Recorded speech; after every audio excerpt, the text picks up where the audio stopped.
네, 자, 발표, 네, 시작하도록 하겠습니다.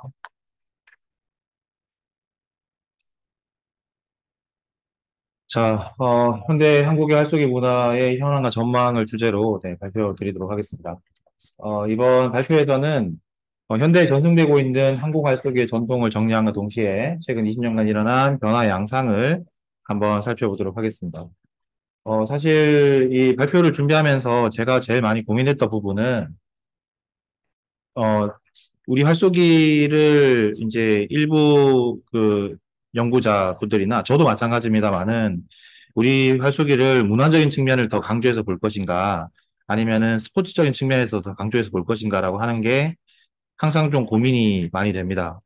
저 같은 경우에는 문화적인 부분들을 더 강조해서 보는 것을 선호하고 그쪽을 더 많이 공부하고 있는 그런 상황입니다만은 또 제가 이제 최근에 아까 소개해 주셨지만은 전통화 속의 클럽, TAC라고 저희가 부르는 그 공간을 제가 2020년부터 시작을 하게 됐고, 그 과정에서, 어, 이제 국군 교육을, 상당수의 분들에게 이제 해드리게 됐고, 또 대학생들 포함해서 교육을 많이 하게 됐고, 그러는 가운데서 그분들께 피드백을 받거나 또 그분들께 제가 이렇게 관심을 가지고 있는 문화적인 측면들, 이런 부분들을 좀 설명을 드렸을 때, 좀 돌아오는 반응들, 이제 이런 것들을 좀 종합해 보면, 활쏘기가 많은 분들께서 문화적인 전통 문화의 범주에 들어가는 것으로 인지하고 계시지만, 실제 관심을 가지고 뭔가 본인 스스로에게 구현되고 있다고 느끼는 내용은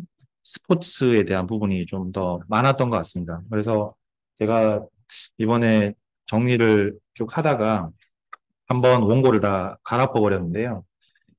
내용을 좀 스포츠적인 부분, 체육적인 부분들, 지금 현재 활터에서 구현되고 있는 내용들 위주로 정리하는 게 맞다고 제가 판단이 돼서 그쪽 방향으로 좀 정리를 했습니다. 그래서, 내용을 좀 양해를 해주시기 바라겠습니다. 자, 우선 첫 번째 우리가 살펴볼 거는 근대 시기의 체육화 과정입니다. 자, 이걸 왜 살펴봐야 되냐면, 20세기 초에 우리 한국의 발쏘기가 근대 체육으로 바뀌게 됨으로써 지금 현재 현대적인 이 우리 궁도라고 하는 종목으로 이제 우리한테 왔다고 생각을 하고 있습니다. 이때 성립된 체계, 그 다음에 이때 성립된 탑붕 이런 것들이 현재까지 이어지고 있고 물론 어떤 부분은 변화되기도 하고 어떤 부분은 개선되기도 하고 어떤 부분은 변질되기도 했다는 것은 맞습니다만은, 어쨌든 현재까지 좀 이어지고 있다고 볼 수 있습니다. 그렇기 때문에 현대 양상을 우리가 이해하기 위해서는 반드시 근대 시기의 활쏘기가 이제 어떻게 체육화됐는가 하는 과정을 간단하게 살펴볼 필요가 있다고 생각해서 언급을 했습니다. 조선시대 말까지는, 우리 전통 활쏘기는 뭐랄까, 국방, 그리고 그러니까 전쟁 기술로서 국방, 그 다음에 어떤 예절 의식으로서 정치, 그리고 사회 문화적인 뭐 민간 활동라든지 아니면 편사라든지 또 한량 계층에 대한 어떤 교육이라든지 이런 여러 가지 면에서 사회 문화적으로 굉장히 중요한 위치를 차지를 해왔습니다. 이제 그러다가 이 19세기 말부터 굉장히 큰 변화를 갖게 됩니다. 가보개혁이 이제 진행되고 이때 가보개혁의 과거제도의 폐지, 과거제 폐지됐으니까 당연히 무과제도도 폐지됐을 거고요. 그리고 군제가 구식군대에서 신식군대로 군제가 개혁이 됩니다. 자, 이렇게 되면서 활쏘기가 실제적 효용적 가치를 상당히 크게 상실을 합니다. 네, 그러는 가운데 요런 개혁 상황을 효과적으로 수행하기 위해서 조선 정부는 습사도 금지를 합니다. 네, 1897년도에 이제 뭐 신문 기사 같은 걸 보면은 당시에 조선 정부가 습사를 금지했다는 그런 내용들도 좀 찾아보일 수가 있고요. 이런 분위기는 5년이 지나서 1899년에 이제 비로소 좀 풀리게 됩니다. 1899년에 독일의 하이니 왕자가 이 최초의 대한제국의 국빈으로서 이 대한제국을 방문을 합니다. 방문 당시에 중일각에서 활쏘기 시연을 관람을 하는데요. 이때 이제 6명의 그 전에 아마 1894년 이전에 활을 배우신 분들이거나 활을 쏘신 분들이겠죠. 6명의 숙무를 이제 불러서 활쏘기 시연을 하게 합니다. 자, 이때 굉장히 먼 거리, 네, 이 유역전 사거리에다가 이 솔포를 놓고 쐈는데 거의 하나도 빗나가지 않아서 하이니 왕자가 굉장히 놀랬다, 놀라고 인상 깊게 보았다라고 하는 기록도 있고요. 그리고 하이니 왕자는 이거에 대해서 본인이 직접 해보겠다고 해가지고 50여 발을 쏘아가지고 마지막에 한 발은 기어이 마치고 그렇게 했다고 하는 기록도 있습니다. 자, 이렇게 이제 왕자의 반응이 좀 좋다 보니까 고종 황제께서 어, 유능을 하나 내리시게 되고요. 궁예를 장려해서 신체를 발육시키라고 하는 유능을 내리고 동시에 민영환공으로 하여금 황학정 사계를 조직하고 황학정을 설립하게 합니다. 자금도 지원하시고요. 그리고 나서 1899년 한 11월 정도로 추정되고 그때 황학정이 건립이 되고요. 본격적으로 활동하게 되면서 전국적으로 활소위가 다시 부활하게 됩니다. 활소위가 부활되고 난 다음에 1920년대만 해도 170여 회 정도의 크고 작은 활쏘기 대회가 개최가 됩니다. 어, 양쪽으로는 성장한 거 맞는데 이때 질적으로는 그다지 좋은 평가를 받지 못합니다. 대회나 편사할 때 그때 패싸움이 벌어진다거나 아니면은 편사 때 기생을 불러다가 논다든지 해서 그게 당시에 이제 뭔가 이렇게 계몽적 성향을 가지고 있던 젊은 이들한테 비판을 받는다든지 이런 일들이 자주 발생을 하게 됩니다. 자, 이때 이제 1928년에 7월 13일 날 제1회 전조선 궁술대회라는 것이 열리게 되는데 이 대회가 당시에 기독교 청년회 YMCA에서 이제 주최하고 동아일보사가 후원하는 형태로 이제 이 대회가 치러지게 되는데요. 이 대회를 기점으로 해가지고 당시에 이 서울 근처 지역에 있던 이 여러 활터의 사두인들이 이제 만나서 논의를 하시게 되면서 조선공술연구회라고 하는 조직이 하나 만들어지게 됩니다. 이 조직이 이제 이 중앙 조직이 뭐 경기라든지 아니면 심판이라든지 이런 거에 대한 어떤 규정부터 먼저 정하게 되고요. 그리고 나서 조직을 관리하는 즉 이제 활터들을 관리하는 그런 체계를 세워 나가게 됩니다. 이를 기점으로 해가지고 우리 전통 활쏘기가 점점 근대 체육이자 민족 체육으로 거듭나게 되었던 것 같습니다. 자, 이에 힘입어서 이제 이 전통화술 조선공술연구회 조금 이제 지나서 1932년부터는 조선공도회가 되는데 이 조선공도회가 세 번의 전조선공술대회 그리고 14번의 전조선 선사건 대회 같은 이제 전국 대회를 주관하게 되고요. 그리고 그 외에도 1930년대에 218회 정도의 발쏘기 대회가 열리는 것 등 전성기를 맞게 됩니다. 자, 그러다가 1940년대에 들어서 이제 태평양 전쟁이 시작되고 전쟁의 영향으로 대회 개최수가 좀 급감하게 되고요. 그래서 잠시 위축됐다가 그리고 나서 6.25 전쟁이 또 일어나죠. 자, 그리고 난 이게 어 광복 이후에 잠깐 부활의 시기를 겪었다가 다시 6.25 전쟁에서 많은 활터들이 파괴되고 이제 잠시 중단이 됩니다. 그러다가 1950년대 들어서 이제 부활이 되고 다시 이제 복원이 되고요. 그리고 나서 현재 이루고 있다고 할 수 있겠습니다. 그러면 지금까지 이제 이어진 이 흐름이 현대에 들어서는 어떻게 지금 이제 좀 표현되고 있는가, 구현되고 있는가 하는 부분들 한번 살펴보도록 하겠습니다. 어, 대한공도협회는 지금 크게 보면은 경기 대회를 개최하는 것을 가장 중심에 두고 있는 것 같습니다. 그리고 또 이제 각각 그 이 회원들 개개인의 뭐랄까 어, 그 모티베이션을 위해 가지고 입승단 제도, 명궁 제도 같은 제도를 좀 적극적으로 시행하고 있고요. 그 다음에 경기용품 공인 제도 같은 걸 통해 가지고 공시 가격을 또 제한하고 그걸 그로 인해서 이제 대한공도협회에서는 이로 인해서 이제 충분히 이 활을 쏘는 군사들에게 유리한 조건으로 뭔가 뭐 보급을 하겠다 이렇게 얘기를 하고 있고요. 또 대량 공시, 카본 공시죠. 카본 공시를 적극적으로 도입해서 진입 장벽을 낮추는 그런 정책을 취하고 있는 것으로 보입니다. 활쏘기 대회부터 좀 살펴보겠습니다. 활쏘기 대회는 어, 사실 다들 화를 내시는 분들은 아실 내용이지만 잠시 언급해보자면 사대로부터 145m 거리에 설치된 가로 2m, 세로 2.667m 크기의 직사각형의 관역을 사용합니다. 지금은 관역이 재질이 폴리에틸 카본 재질이거나 아니면은 강화유리 재질 그런 것들을 사용해가지고 이제 어, 뭐랄까 잘 부서지지 않도록 그렇게 만들어지는 것으로 알고 있습니다. 관역의 어느 부분을 적중해도 1점으로 한다. 요거는 우리가 그 아까 보셨던 제1회 전조선 궁술 대회가 개최될 당시에 그때 이제 경기 규칙이 제정되는데 그 경기 규칙 내용 중에 관변의 구분이 없다라고 하는 내용이 거기 적혀 있습니다.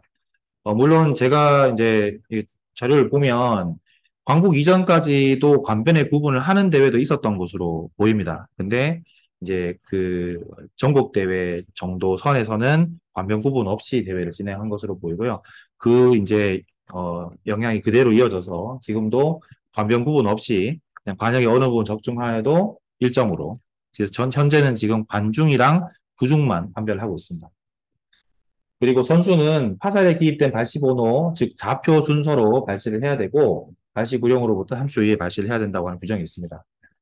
적중의 판별과 신호는 관역 근처에서 사람이 하고 요거를 우리가 고전이라고 하고요.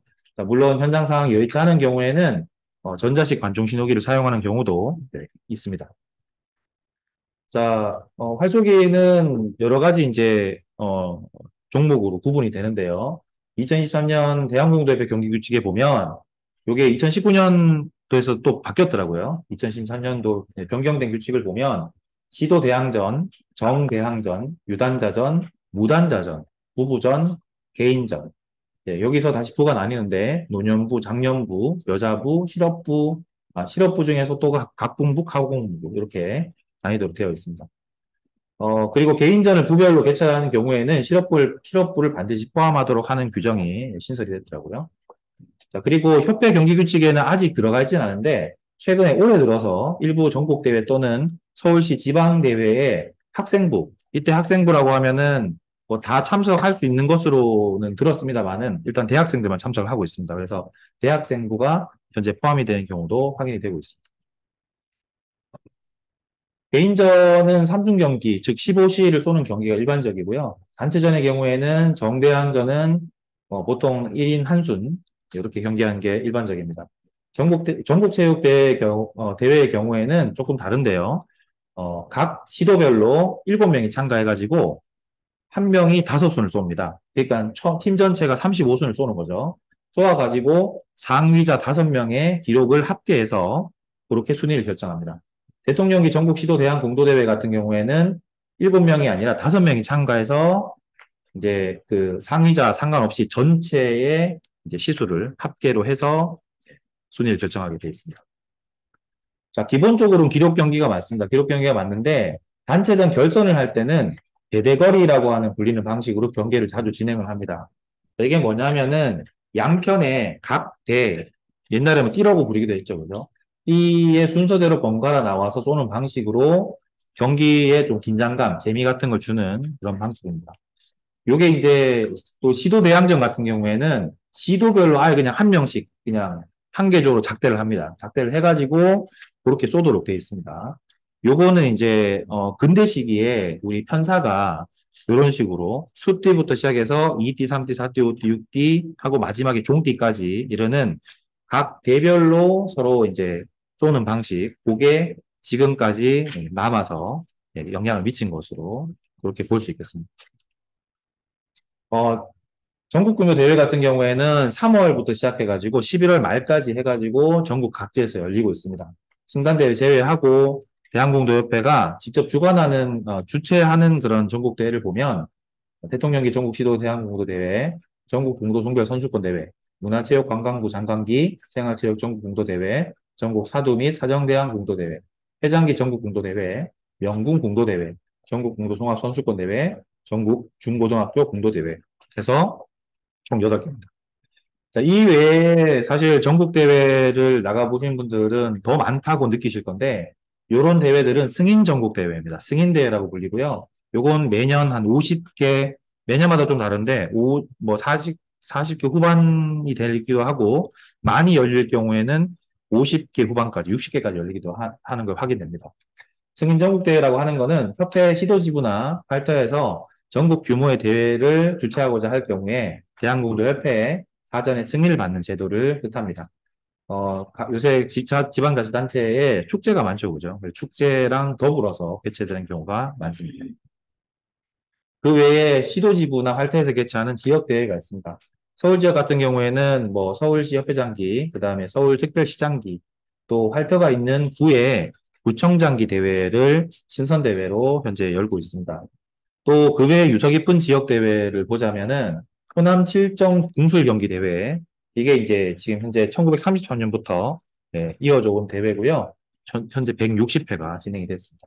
그리고 전남 서남부 15개정 친목 공도대회, 충청 권역 구계정 친선 남녀 공도대회, 영남 동해지구 구계정 친선대회, 중부 경남 12개정 친선대회, 경기남 모 10개정 남녀 친선 활쏘기 대회, 이런 친선대회들이 이제 상당한 역사를 가지고 지금까지 이어지고 있습니다. 대회 살펴봤고요. 그다음에 입승단 제도, 그리고 명궁제도 현재 어떤지 살펴보겠습니다. 대한공도 배입승단 제도는 1969년에 12월 1일에 입단급 및 승단급 심사 규정이라는 이름으로 시행된 것이 최초입니다. 그리고 이듬해인 1970년 5월 22일에 첫 번째 승단 대회를 개최하고, 이때 제가 본 자료에서는 세 분인가가 입단을 한 것으로 봤습니다. 1985년부터는 입단 대회, 즉 1단에 올라가는 대회를 각 시도지구에서 개최할 수 있도록 이렇게 이제 허용을 했다가, 점차적으로 이거를 1단부터 2단, 3단, 4단까지 허용을 해가지고 현재는 4단 승단까지 시도지구에서 개최를 하고 있습니다. 입승단 대회 때는 총 9승, 즉 45시를 쏘고 있습니다. 이게 어디서 유래됐는지는 저도 사실 찾기가 좀 어려워서, 자, 단급위는 1급부터 9단까지이고요. 각 단위마다 승단하기 위해 필요한 시수는 표 1에 보시면 나와 있습니다. 1급은 22시를 적중해야 되고요. 1단은 24시, 그리고 마지막 쭉 가서 9단은 39시, 45시, 39중을 해야 9단에 오를 수가 있습니다. 1년에 2개 단위까지 승단할 수가 있고요. 자, 명궁제도는 도입 초기에는 1980년대에는 5단 이상인 경우에는 그냥 무조건 부여를 했고요. 또 별도의 규정으로 종합선수권 대회에 1위, 3위까지 순위권자에게 부여를 하기도 했습니다.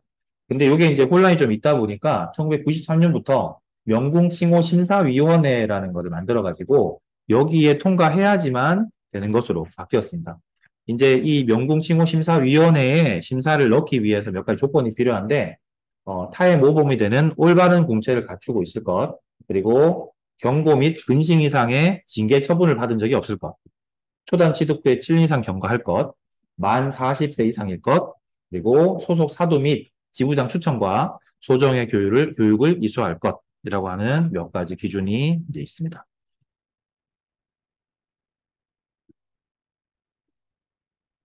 자, 경기용품 공인제도에 대해서 말씀드리겠습니다. 공인제도는 이게 이제 경기용품 공인제도 자체는 사실 거의 모든 스포츠에서 공정한 경기를 위해서 채택하고 있는 제도입니다. 그래서 경기용품 공인제도 자체에 뭐 문제가 있다고 생각이 저는 들진 않고요. 제도의 시행은 매년 공인심사위원회가 있고, 이 공인심사위원회에 공시생산업체가 신청을 받아서, 공시생산업체가 이제 신청을 하면 심사위원회에서 심사를 해서 매년 공인 이제 장비 목록을 이렇게 발표를 하게 되어 있습니다. 대한공도협회 공인제도가 다른 스포츠의 공인제도에 비해서 좀 특이하다고 생각된 점은, 공인 가격을 물가에 비해서 지나치게 낮게 제한하고 있다는 점일 것 같습니다. 2023년 현재 카본공 25만 원, 계량 각공이 35만 원이고요. 각공이 70만 원, 카본시는 11,000원이고, 죽시가 자연산 공기 38,000원, 그다음에 양식 공기시 35,000원입니다. 근데 제가 이번에 중국을 얼마 전에 다녀왔는데요. 중국이 지금 우선은 카본군 가격이, 카본이 아니고 글라스 파이버 궁이 40만 원대고, 카본 궁은 60만 원대부터 시작을 합니다. 그리고 조금 이렇게 장식을 잘하거나 잘 만든 제품은 100만 원이 넘습니다. 카본 궁이. 중국이 그렇습니다. 일본이 아니고요. 일본은 당연히 카본 궁이 거기도 60만 원부터 시작을 합니다. 그리고 일본은 조금 좋은 카본 궁은 150만 원, 200만 원씩 합니다. 둘 다, 이거는 제가 양쪽 다 하고 있기 때문에, 네, 직접 확인을 한 거고요. 그 다음에 각궁 같은 경우에는, 중국 각궁이 최소 가격이 80만 원이고요. 장식을 아무것도 안 한 거.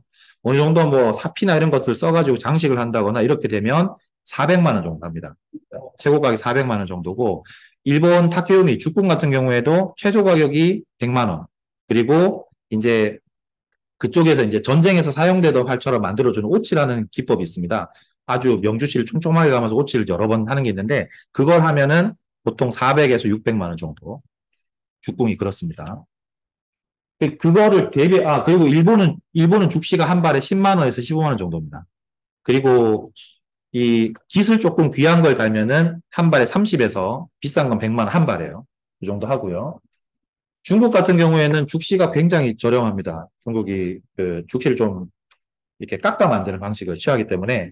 근데 얼마 전에 제가 중국 가서 그 운남의 샹그릴라 지방에서 이제 죽시를 깎아 만드는 게 아니라 우리처럼 이렇게 잡아 만드는, 네, 부잡이를 하는 식의 방식으로 만드는 분을 만났어요. 시장님을 만났는데 그분이 본인 화살을 판매하는 가격이 4만 원입니다. 한 발에. 네, 발당 4만 원. 아까 드렸던 거 그거. 중국 가야 어디 가야 돼? 일본 가시는 게 제일 좋아요. 네. 어쨌든 지금 이런 걸 대비해 보면 우리나라가 물가가 중국이나 일본에 비해서 특히 싼 나라가 아니라고 저는 이해하고 있는데, 중국하고 가격을 비교해도 지금 한 40%, 80% 가격밖에 안 되는 겁니다.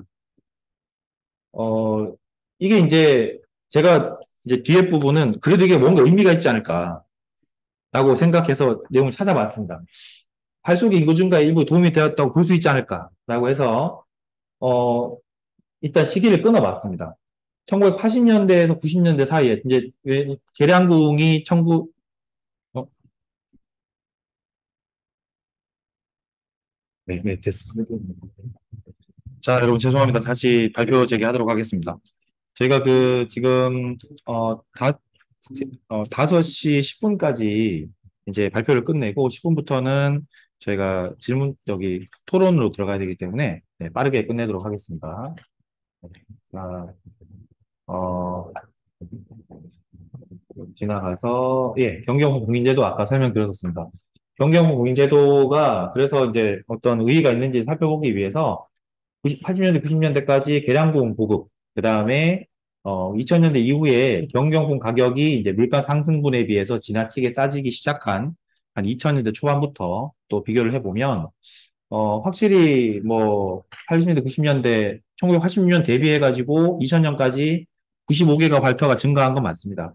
그리고 또 2000년 이후에 2023년까지 총 75개가 증가한 거는 확실한 사실입니다.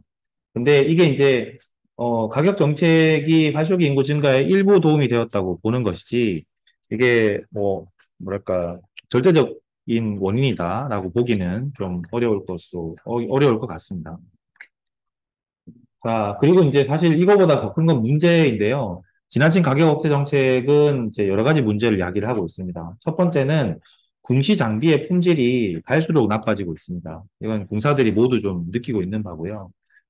당연할 수밖에 없는 게 소비자 가격이 억제되고 있는 상황, 동일한 상황에서 원재료비는 계속 지금 상승을 하고 있습니다. 특히 팬데믹 이후로는 원재료비가 지금 아주 드라마틱하게 상승하고 있는 상태고요. 자, 이런 상태에서 소비자 가격이 동일하게 물건을 만들려고 하면 원재료의 품질을 떨어뜨릴 수밖에 없습니다. 네, 필연적인 결과라고 보여지고요. 그리고 또 다른 문제는 뭐냐면 이렇게 되니까 유통 마진이 거의 없습니다. 그래서 지금 현재 우리나라에 국궁 장비를 도매를 떼와서 소매로 파는 그러니까 다른 모든 스포츠 분야에 다 있는 스포츠 용품점이 다른 데는 다 있잖아요. 그리고 골프나 테니스 같은 조금 파퓰러한 그런 스포츠는 전문 매장이 따로 있습니다. 그 전문 매장이 골프채를 만든다거나 하지 않습니다. 골프채를 만드는 업체는 따로 있고 그런 매장들은 전문적으로 판매를 합니다. 근데 국궁은 되게 특이하게도 생산자가 판매를 모두 다 합니다. 그리고 유통을 해보려고 해보면 거의 유통 마진이 없기 때문에 유통을 할 수 없는 구조로 그렇게 되어 있습니다. 이런 부분은 어떤 이제, 그러니까 최근에 이런 부분이 제가 느끼는 어떤 정도에서 저희 이제 그 같이 활을 쏘고 있는 그런 젊은 세대 분들이랑 얘기를 나눠보면 젊은 세대 분들에게는 이게 생각보다 되게 중요한 문제입니다. 왜냐하면 원가가 계속 오르고 소비자 가격은 억제된 상태라서 품질은 계속 떨어지니까 이 활 업체들이 단장, 즉 외향적인 그런 아름다움을 꾸미는데, 그런데 훨씬 더 소홀하게 되겠죠. 자, 그런 게 소홀해지면 지금 현재 30대부터 40대까지 구매력이 있고, 내가 웃돈을 더 주더라도 더 좋은 물건을 사고 싶고 하는 그런 공사들 입장에서는 충족이 안 되는 겁니다. 근데 충족이 안 돼서 다른 물건 찾아보면 그거는 비공인이니까 대회를 못 나간다고 하고, 그런 얘기가 저희가 하루 이틀 하는 게 아닙니다. 모여가지고 얘기하면 이야기에 저희 젊은 공사들끼리 모여서 얘기하면 이야기의 거의 한 절반 정도가 그런 얘기입니다. 뭐가 이렇게 좀 못생겼다, 예쁘지 않다. 이게 근엄한 전통을, 근엄한 궁도를 얘기하는데 뭐 겉모양 이런 얘기를 하는 게 뭐 어떠냐. 근데 그게 현실인걸요. 그게 저희가 활쏘기를 즐기는 방법 중에 하나이기 때문에. 근데 이게 충족이 안 되는 게 이제 큰 문제라는 거죠. 자, 이제 쭉 넘어가겠습니다. 지금 그 뒤에 부분은 그렇게 중요하지 않기 때문에. 네. 요 자료는 잠깐, 보여드리고 오겠습니다. 지금 현재 지역별 활동 현황인데요. 요거 지금 보면 제가 인구 10만 명당 활동 수를 갖다가 한번 구해봤습니다. 구해보니까 대도시가 다 좀 처참합니다. 지금 인구 100만 명당 지금 서울은 0.08개거든요. 예. 그리고 부산 0.15개, 대구 0.17개부터 시작해가지고 지방 대도시들 포함해서 다 지금 상당히 좀 안 좋은 수준입니다. 요거는 이제 그럴 수밖에 없는 게 대도시의 활터가 부족한 거는 145m 사거리 확보를 해야 되기 때문에 적어도 2,000평, 많게는 3,000평 정도의 규모의 부지가 필요합니다. 근데 대도시는 개발 수요가 엄청나게 많기 때문에 단일 종목의 스포츠 시설이 이 정도 규모의 부지를 가지기가 쉽지가 않습니다. 우선순위가 무조건 낮아집니다. 자, 그런 상태인데 대한공도협회에서는 일처일정제도 하나의 활터에서는 하나의 활터 조직만이 있어야 된다라고 그렇게 인정하고 있고 하나의 활터 공간에서 두 개의 이제 조직 인정이 올라오면 반려하고 있잖아요. 자, 그렇게 된 상태이기 때문에 해결하기가 쉽지가 않은 거죠. 그래서 대도시에서 지금 한 개의 그리고 이게 무슨 프로 스포츠도 아니고 프로 스포츠라도 많은 축구팀들이 그 경기장을 공유하잖아요. 그런 실정인데 대도시에서 한 개의 그냥 아마추어 클럽이 2, 3천 평짜리 공간에다가 경기장을 만들어라. 이건 사실 다른 스포츠를 하는 사람들이 보면 이해가 안 되는 겁니다. 이게 아무리 민족 무예고 뭐 전통 무예고 그거는 공사들의 생각이고 현실적으로 저 이건 불가능한 거라고 생각이 들고요. 자, 그리고 쭉 넘어가겠습니다. 어, 지금 대학국궁 동아리 잠깐 설명드리겠습니다. 대학국궁 동아리는 지금 2013년, 14년에 서울 지역에 있는 대학교 중심으로 해가지고 시작이 됐습니다. 그래서 2015년 4월 25일에 제1회 육군 사관학교장기 전국 대학생 국궁대회가 서울 화랑정에서 개최된 것을 계기로 해가지고 그게 확장이 됩니다. 지금 현재 대한공도협회 산하단체로 한국공도 대학연맹이 있고요. 그리고 대학국궁 동아리 학생들의 자치단체, 이건 누가 시켜서 만든 게 아니고 본인들 스스로 만든 단체로 서울권 대학국궁 동아리 연합이 있습니다. 이거 저희가 줄여서 서국연이라고 하고요. 자, 한국공도 대학연맹은 지금 보시면은 입승단 대회를 주관하고 있는 단체입니다. 그래서 당연히 이런 대학생들, 대학 공수사들한테 되게 중요한 단체고요. 자, 서울권 대학국궁 동아리 연합을 잠깐 살펴보자면 서국연은 2016년 7월에 만들어졌습니다. 서울에 있는 14개 대학국궁 동아리가 모여서 창립이 됐고요. 이제 2016년 2월 28일 날 제1회 교류전을 화랑정에 진행을 했었는데 요때부터 시작해가지고 2022년까지 총 9번의 교류전을 진행을 했습니다. 그리고 경쟁전 3회, 저희 TLC랑 연계해가지고 군사대회도 한번 했었고요. 그 다음에 2023년부터는 예선 3회, 결선 1회로 이제 리그전을 목표로 하더라고요. 그 리그전을 목표로 해서 대학리그를 만들어 보자 해서 지금 그 전에 전초 단계로 제1회 서국연배 서울권 대학 교류전을 진행을 하고 있는 것으로 알고 있습니다. 네. 자, 제가 맺는 말 바로 말씀드리겠습니다. 한국 전통활동기는 지금 한 번에 그 부침 없이 양적, 질적으로 되게 풍부하게 전승된 살아있는 전통 문화인과 동시에 자주적인 군대화 과정을 거쳐가지고 현대에까지 성공적으로 적응해낸 전통 체육이라고 볼 수 있겠습니다. 자, 이런 과정에서 적응의 결과로 만들어진 것들은 우리가 인정하고 해야 되는 부분도 있겠지만은 사실 전승과 적응이라고 하는 거는 그 과정에서 필연적으로 좀 갈등이 나아지게 된다고 생각이 됩니다. 이런 상태에서 우리가 좋은 결과를 도출하게 되면은 결과적으로 살아있는 문화로서 다음 세대에게 이어질 수 있다고 생각이 들고요. 대학 국공이 특히나 2015년 이후에 이게 더 이상 무시하지 못하는 그런 주체로 대두가 되고 있습니다. 그리고 전통, 우리 발터나 아니면 전통학습기 클럽 같은 그런 단체 기관을 통해가지고 10대에서 30대까지 청소년 또는 청년층의 활동 인구가 지금 급격하게 늘어나고 있습니다. 서울 지역에 있는 대학 국공 인구 다 합치면 700명입니다. 700명이면 서울에 있는 활터에 지금 등록돼 있는 등록 인원보다 많습니다. 자, 이런 새로운 주체를 위해서 좀 제도의 개선이나 신선한 기획이 좀 필요한 상태라고 생각이 됩니다.